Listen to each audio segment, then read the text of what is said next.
montarvi una rete soltanto non era corretto. Ci ha pensato continui a far fare con l'ancantanetto. Ora immagino i vostri sorrisi, quell'aria di festa.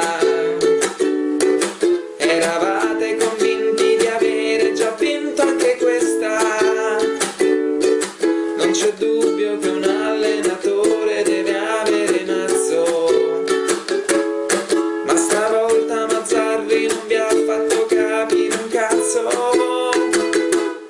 Tre palloni